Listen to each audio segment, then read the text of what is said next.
Padre Fábio, queria te pedir uma direção espiritual sobre o distúrbio bipolar de humor. Queria perguntar ao senhor se essa doença que eu sofro tem cura ou só tem controle.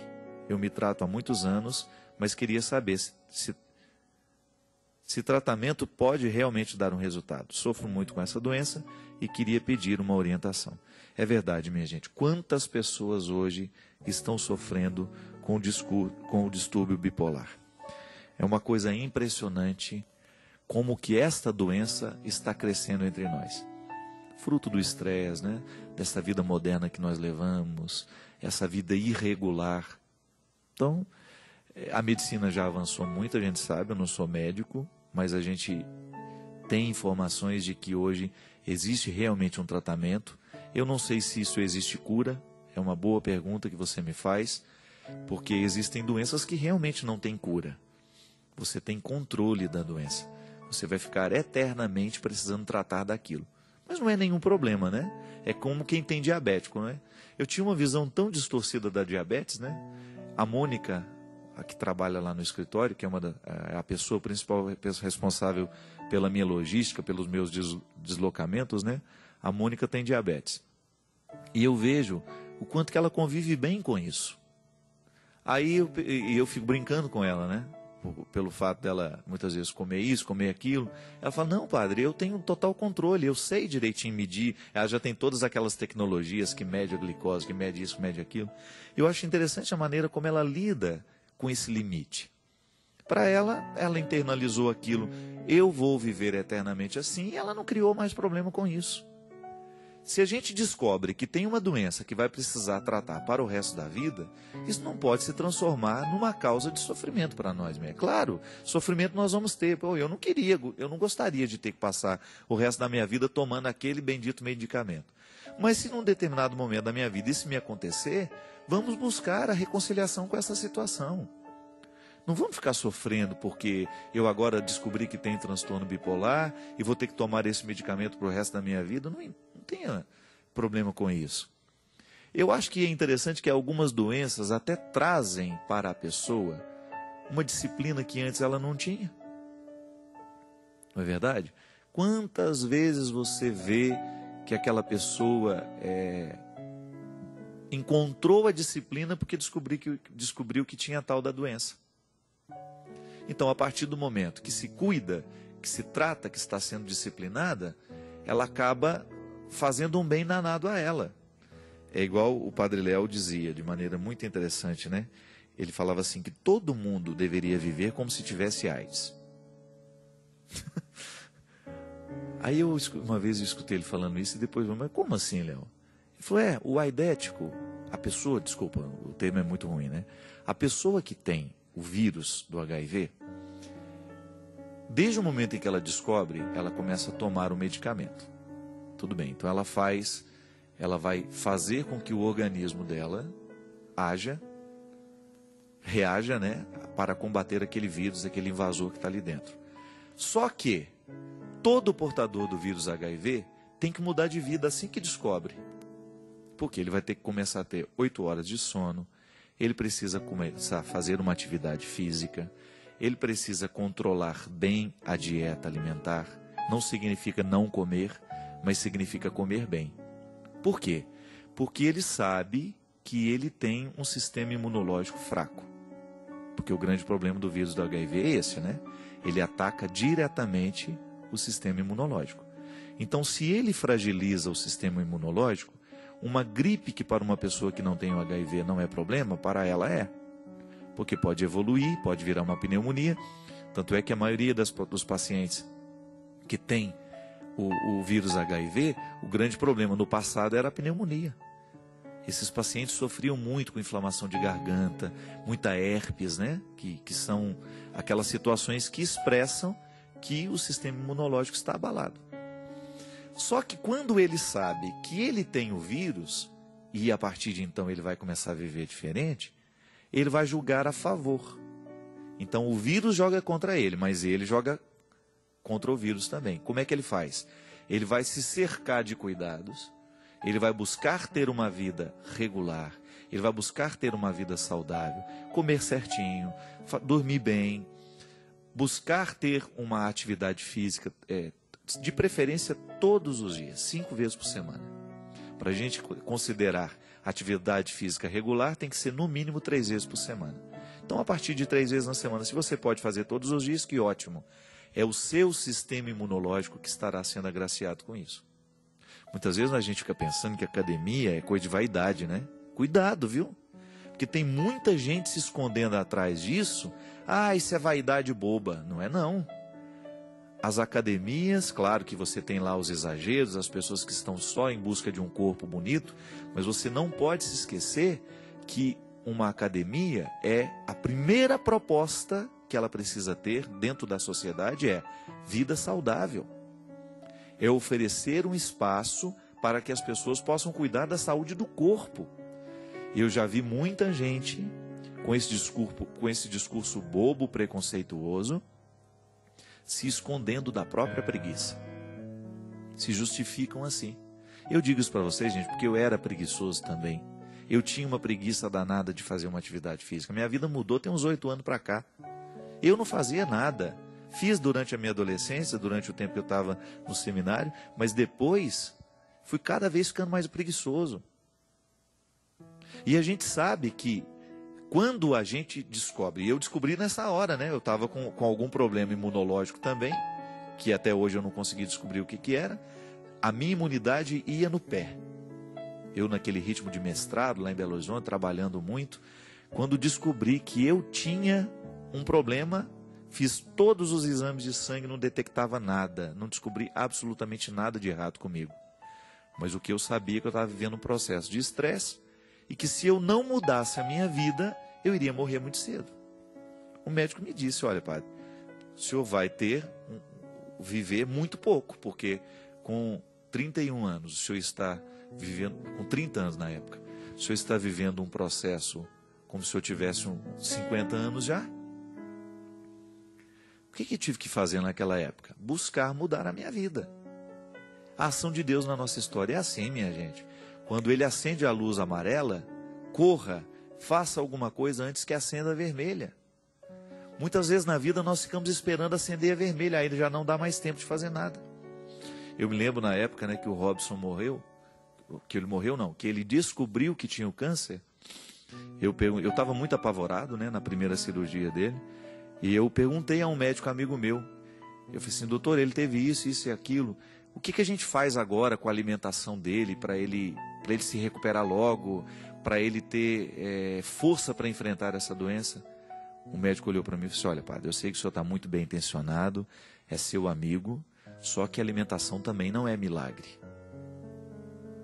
Se o seu amigo não comeu bem a vida inteira, se ele não teve uma disciplina a vida inteira, não é agora, ele começando agora porque teve câncer, que vai modificar alguma coisa. É claro, tem que fazer o que pode.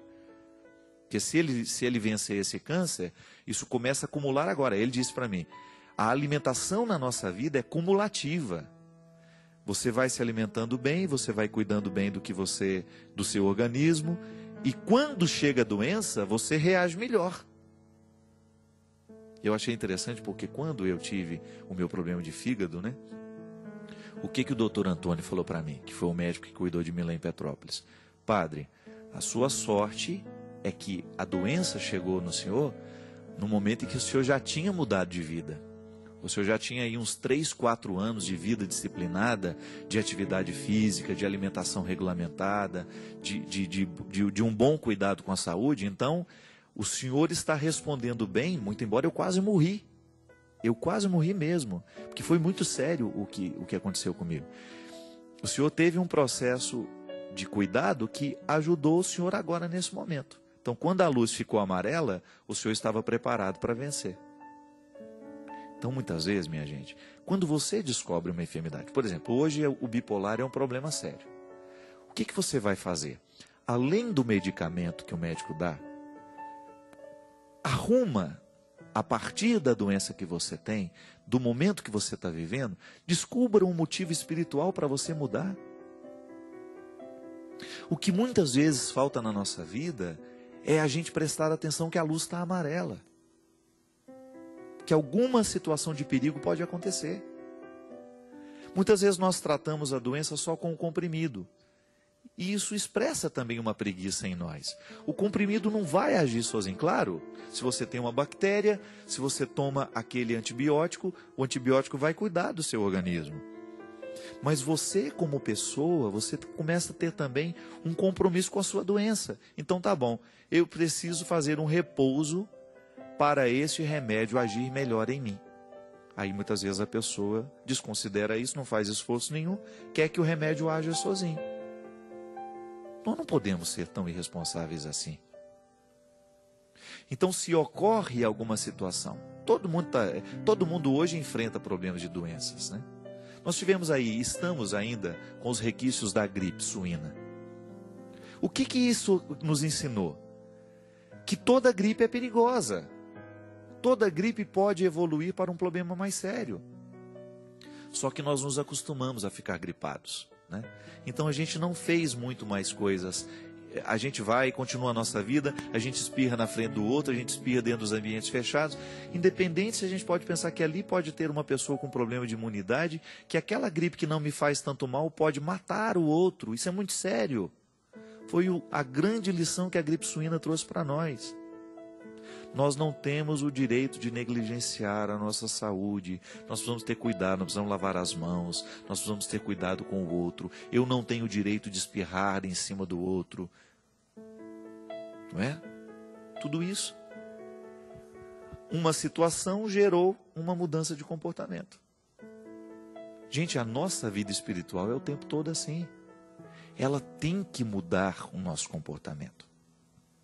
A nossa experiência de Deus precisa ser prática, né?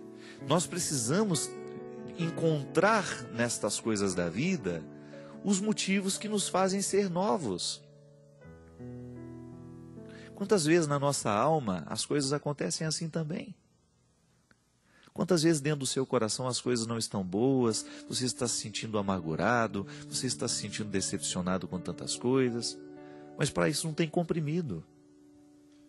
Para isso não tem comprimido.